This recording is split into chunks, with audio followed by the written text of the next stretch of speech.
I'm on Ravelry as louleigh and Instagram is Instamatic louleigh, and I have a little bag shop on Etsy which is Shop Louleigh. Welcome to the kitchen. I'm going to spend a little bit of time talking to you wonderful knitters about knitting. On your bed, lie down. I think I'm sorted this week with that little hairy ginger thing. He has a bed down here. He's still asking to come up though, cheeky fellow. Lie down, lie down. You are going to be annoying again, aren't you? He might settle down, he might not. But anyway, that's how we roll here. It's really nice to be here talking to you again just before Christmas, or whatever holiday you celebrate or don't celebrate. I hope you're catching up with your chums and having a lovely time.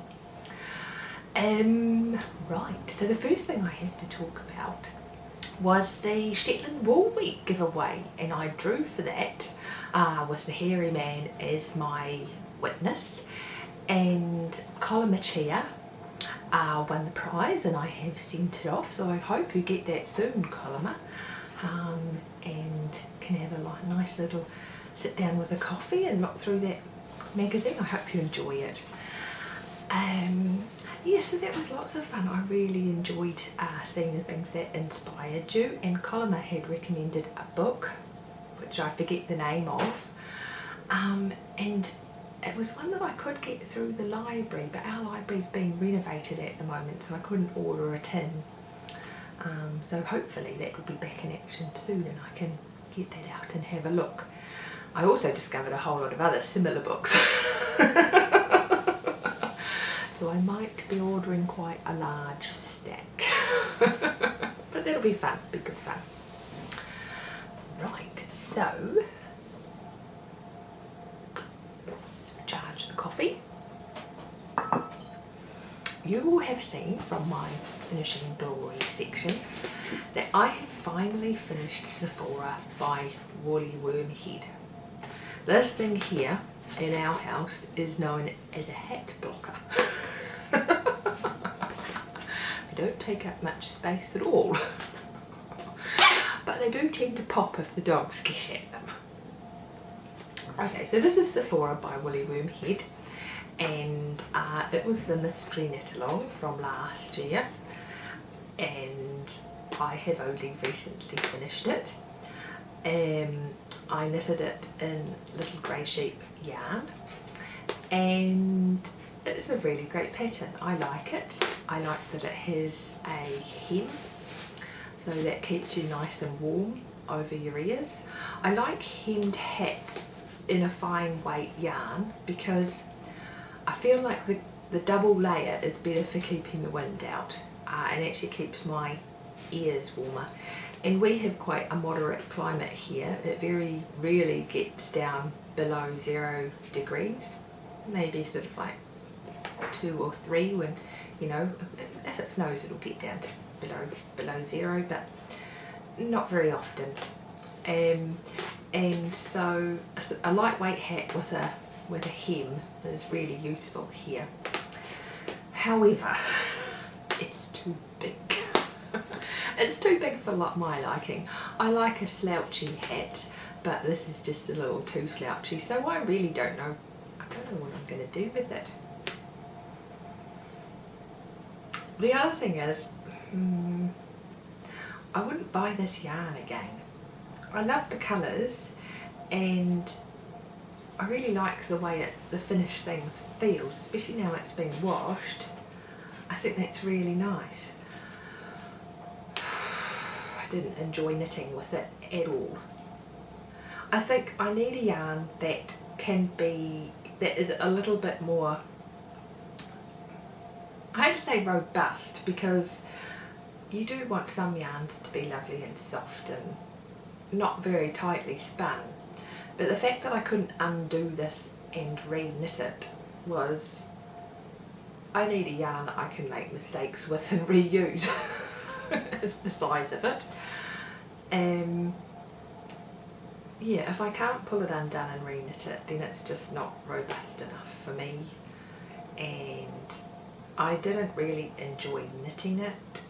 It was possibly the wrong yarn to have chosen to knit at this gauge.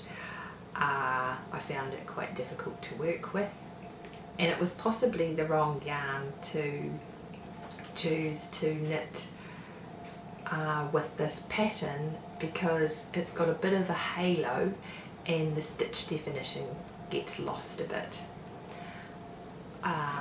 And so I think that the yarn looks lovely in the hank and lovely knitted up, but as I say, I think I would have gotten through this a lot quicker with another yarn. And sort of like the cherry on the top of that whinge is that it bled as well when I washed it, which kind of puts me off a yarn. So it's actually a little bit darker than it's showing there. It's quite nice that it's showing it nice lighter, because you can see that it's got lots of different colours in it. So all in all, I mean, when I sit here looking at it, I think this project looks like a success but feels like a fail. I'm sure you've had projects like that and you know what I'm talking about. So I'm glad to have it finished, and I'm sure at some point I will find a lovely friend who has a slightly larger head than mine, or likes a slightly slouchier hat than I do, and I shall gladly give it to them. And I think it looks quite nice on. I think it will look quite nice, and I think it's come out okay. I would be interested in knitting this pattern again. I think one of the things where I went wrong is I started knitting it continental and then finished knitting it in English style, so I had a slight gauge change as well, which might have messed things up. And I would like to knit the pattern again, because I think because it's reverse stocking stitch for a lot of it, it might be a useful one to learn to knit Portuguese style with, which is something that I think in the new year I'd like to have a go at. I think it's quite useful to have those different techniques in your arsenal, in your knitting arsenal. The other thing I find on me is that I don't like this extra detail that around my head, because I feel like it makes my head look even bigger.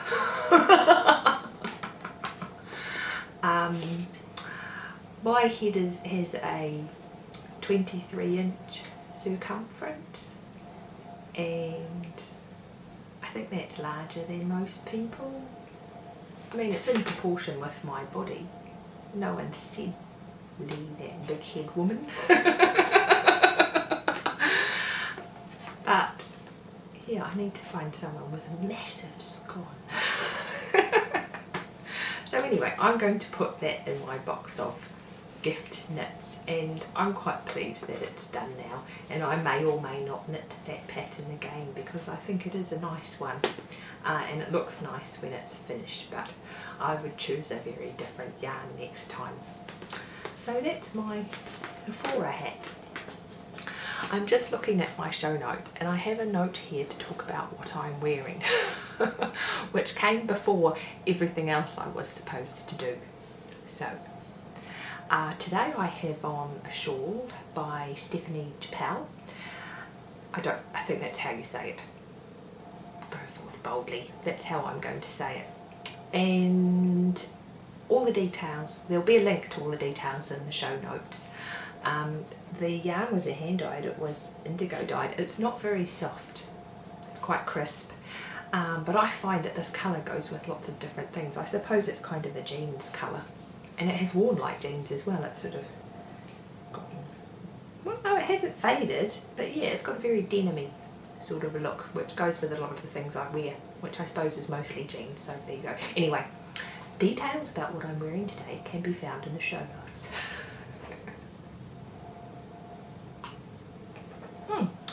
So, this is the sock segment. I have started, you would have seen if you watched back in, I think it was August, that I had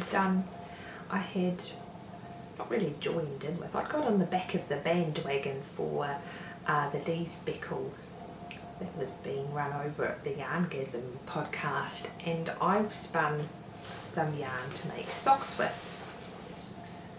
So that's, ooh, there's a needle sticking out there. That could be dangerous.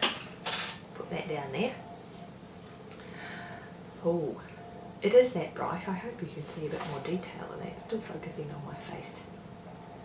There we go. So that was the yarn, which I caked up. You can see there's been some undoing and rewinding back here.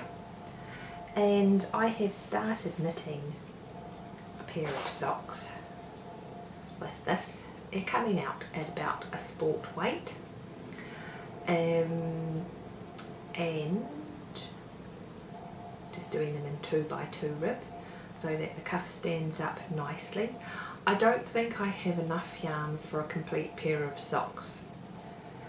This is probably another incident where I'm having massive feet syndrome, where I'll discover that actually I did have plenty of yarn. But anyway, so I felt like I needed to do the heel and toe in a contrast, and the yarn that I had initially gotten to do it with just wasn't working. I think the structure of it was too different to really work in with this lovely Polworth, which is actually knitting up really nicely. You might remember that I had reservations about the quality spinning with this yarn, and but yeah, it's coming out really nicely and spongy. There's quite a substantial sock, you know, they're going to be quite thick and warm and toasty. But at the moment I have just started the heel flap, and I'm using this yarn which I found on the bookshelf the other day. I have no idea where this came from. It looks like it's been hand dyed. It looks like it's a double knitting weight. I've never had a whole skein of this, so goodness knows where the ball came from. There's yarn that just is appearing in my house. I don't know why I worried about that, because I don't know, I think that's going to fit in okay. I'm not sure about pink. I'm never sure about pink, but anyway. So yeah, I'm using 3mm zings. I think they're the 3mm. Yes, they are. And I think I've mentioned here before that they have quite a flat end, and in the larger sizes that is actually bothering me. But can you see that flat end? I think down at a 2.5 it's okay, but I think I would actually prefer a different needle. I've realised too that I actually tend to tell you about the things that I don't like and not tell you about the things that I do. My favourite DPNs are higher ones. I like their metal needles because they're fast, and not that I'm a super fast knitter, but you know, the yarn just slips along them nicely. They've got a lovely point on them and they're light, and I really like those. Yeah, I have every size from 2mm through to 3 in the zings, and I don't mind smaller sizes, but these are okay. I don't know how they'll be for picking up stitches. Yeah, not keen on that flat end, so that's not to say I wouldn't use them, because I'm still rather chuffed about the colours. I mean, don't you think green looks quite good in with the orange? As long as they match with the thing I'm knitting, I'm going to keep using them. So yeah, so that's my sock going on. I'm still on the first one, and I think that's coming out. I'm really pleased with the way it's coming out. My spinning isn't quite as terrible as I thought it was. I never thought it was terrible, but I just was unsure, and I'm so intrigued to see how they wear. Yeah, this is the first time I've spun with Polworth as well, and I know that it's a favourite of Chrissy from, is it Stitched Together? Yeah, from that podcast for spinning. So I'm really intrigued to see how it wears. And this other yarn, it's quite crunchy, and I'm kind of hoping that I'll only need to use it on the heel and I can do the whole of the rest of the sock with the rest of the yarn, but I'll keep weighing my ball and see how I go. So yes, that was the sock segment. So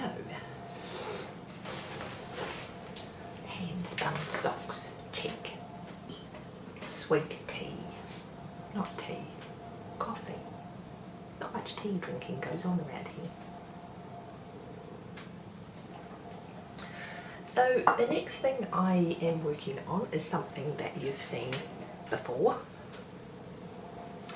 and it is my Enchanted Mesa, which, can I hold it far enough back for you to see? Which I am thoroughly bored with at the moment. And it's just because it is a mess of stocking stitch. I'm down to the garter stitch segment, which is still just knitting backwards and forwards. I'm almost down to the bit where I'm going to go around and round, so at least there'll be a bit of purling. That could be quite exciting.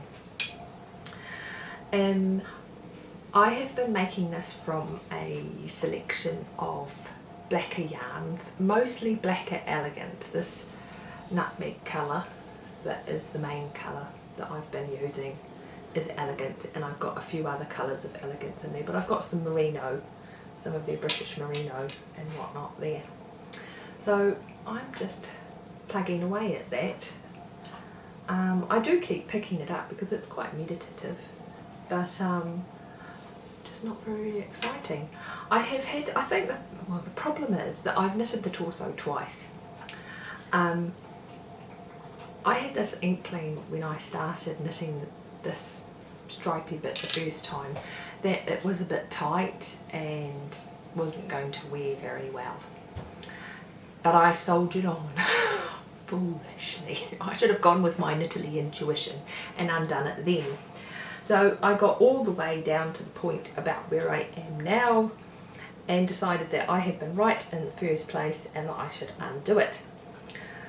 So I undid it without hesitation, because that's always, it's like pulling off a band-aid. The sooner you do it, the less painful it is. And I went up a needle size because the garter stitch is going to stretch horizontally anyway, and so I thought the change in gauge from this point on wasn't going to hurt anything. And I'm glad I did do that. And then I soldiered on and I got down to this armpit and I divided and I started knitting this garter stitch bit again and realised that I had put the armpit, I had read the wrong instruction and put the armpit about here. You can have all the experience in the world and still make stupid mistakes. So yes, this torso has involved a lot of undoing and re-knitting. So it's not surprising that I'm a bit fed up with this now. But as I say, I'm just going to soldier on. I'm really excited to wear it. So I'm going to soldier on. I need to put on a film or something and just crack on. I'm still picking that up quite regularly. I am knitting this on higher sharps. I was having a lot of problems with all of my interchangeable needles. I've got Knit Pros and I've got Chalgos. Problems with them unscrewing, and so I bought myself some higher fixed circulars, all in 80 centimetres. I don't mind magic looping, and I find 80 centimetres is a really handy length to have. Yeah, and I can knit a jumper on them and whatnot. So yeah, so those are on my higher sharps, and I really like them. They're a nice needle. I can't comment on the interchangeables, but I like these ones. The join is nice, the tip is nice, the stitches slide along nicely. It's all very nice. The other thing, oh, this is the Blacker Elegance. If I showed you the front of the label, is that the white bit? There we go. And the other thing that I have treated myself to recently is this thing. I have wanted a yarn bowl for quite some time, and of course you see all those beautiful ceramic ones, and frankly I don't think they would survive in our house. I like to sit my yarn on the floor, and we have hairy beasts that run about. One of them's just gone back through the dog door, decided he didn't want to be here at all. Yeah, and I didn't think a ceramic one would last very well here, but then I found these beautiful wooden ones online. This is yew, and it's made from wood that's windfall and all that sort of thing. And I got that from, here's my note, Wood Beach on Etsy. It was a Welsh maker and it came very promptly, and I like it a lot. I would like another one. I'd like another yarn bowl, not necessarily exactly the same. I also like the size of this because I can fit a couple of balls of yarn in there and they rattle around quite nicely. It just keeps everything under control. Yes, I've been converted to the realm of yarn bowls. It keeps your ball tidy and in place, and for a project that I'm mainly knitting at home, you know, it's quite handy. And I suppose this one's a nice size as well because I can roll up my jumper, the whole jumper, and just shove it in there. So yes, all very elegant around here. Caffeine stop.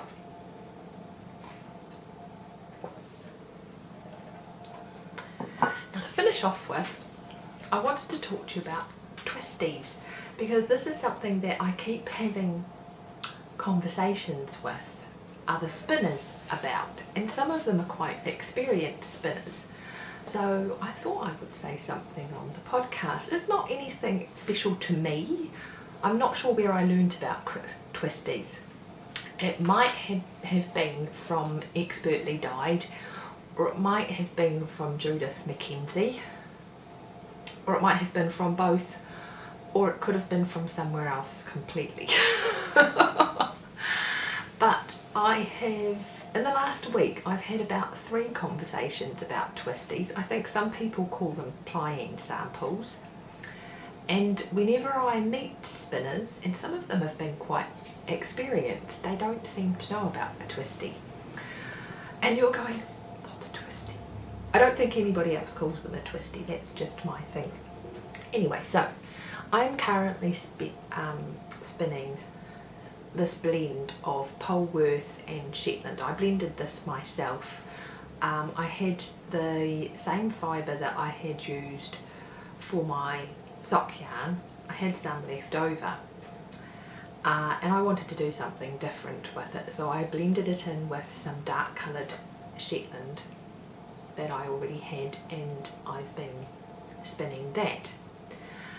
And I find that the simplest way of firstly checking the consistency of my yarn, and secondly checking the ply angle I need to make a balanced yarn, is to make a twisty. And I mean, so these are the twisties that I have made. Let me put this. These are the twisties. Hold on. Stand by. Can I hold these up so you can see them?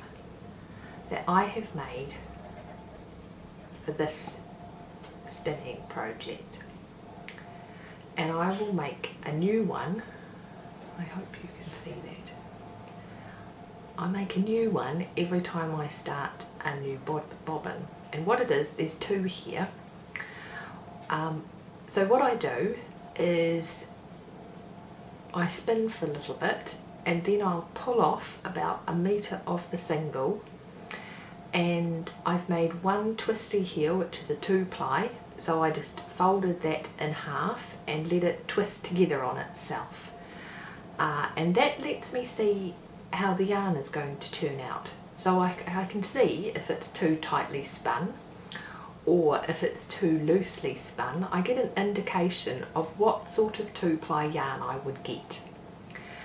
Now the second one I've done here, the slightly fatter one, is a 3-ply. So I've pulled off, spun for a bit more, pulled off another metre of my single, folded it into thirds and let it twist itself together.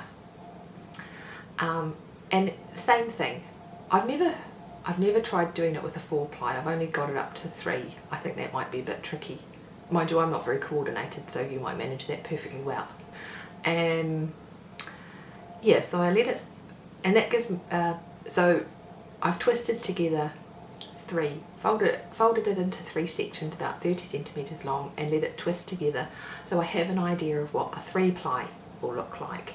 I'm not sure whether I'm going to make a 2 or a 3-ply with this. I'll decide that once I've finished, and you know, when I sort of have a project in mind or something. It's focusing right in the wrong place. So the purpose of the twisty lets me see what the yarn is going to turn out like. As I say, I do a new one for each bobbin that I put on, and it's important that you do it as you've spun it. If I left the yarn to rest overnight for a couple of days, it would relax and it wouldn't twist back on itself in the same way, and so you wouldn't get an accurate representation of what the yarn would be like. So yes, I'll make my twisty every time I put a new bobbin on, and I compare them to make sure they look about the same. And usually I just eyeball it. I found that with a twisty you can just eyeball it. There is a wonderful article on Knitty, which I'll link to, about measuring your yarn, which is really helpful. But I find that if you're just starting out and you don't want to get too technical and get a whole lot of equipment, these twisties tell you a lot about how your yarn is going to turn out. I might do, sometimes I'll do a wraps per inch measurement with them and just make sure from one bobbin to the next I'm getting the same wraps per inch. As I say, sometimes I just eyeball it. I'll put them side by side and just see how they look. So the other time when I use my twisty is when I'm actually plying. I use it to make sure that I get a balanced yarn, and I put enough twist into the same amount of twist into my plied yarn as I'm getting in the twisty, because this is how it looks when the yarn is relaxed, and that's how I want my plied yarn to be. And you can just, so what you'll need to do is to ply a bit and then pull about 1 or 2 meters back off the bobbin, and then you can put your twisty beside your plied yarn and just check to see that the twist looks about the same. There's the same amount of the same number of twists in it, or it's got the same angle to it. And you can usually eyeball that. I sometimes use a protractor to measure my twist angle because I like to kid myself. I like, oh, that looks about right, when it's not. So I'll get my protractor out, and it's just one of those ones that you had at school, and actually measure the twist angle.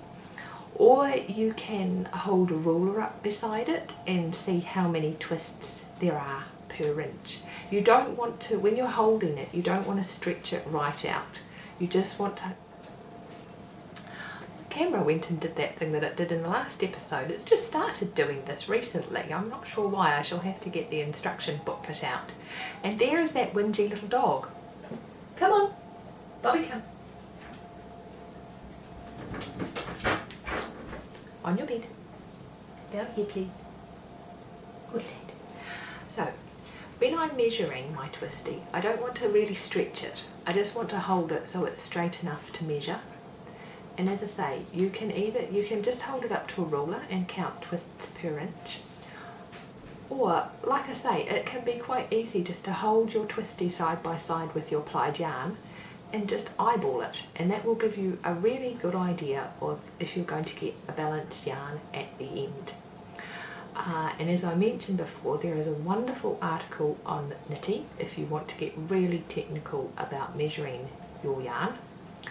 But I find this is a really simple way of checking for consistency and getting a balanced plied yarn. So I hope you found that useful. But there's probably a lot of spinners out there going, oh, duh, we knew that. But there might be one or two of you who thought, oh, that's a nice little trick. You can do it with yarn spun on a drop spindle, on any sort of spindle as well, and just keep a little sample as you go along.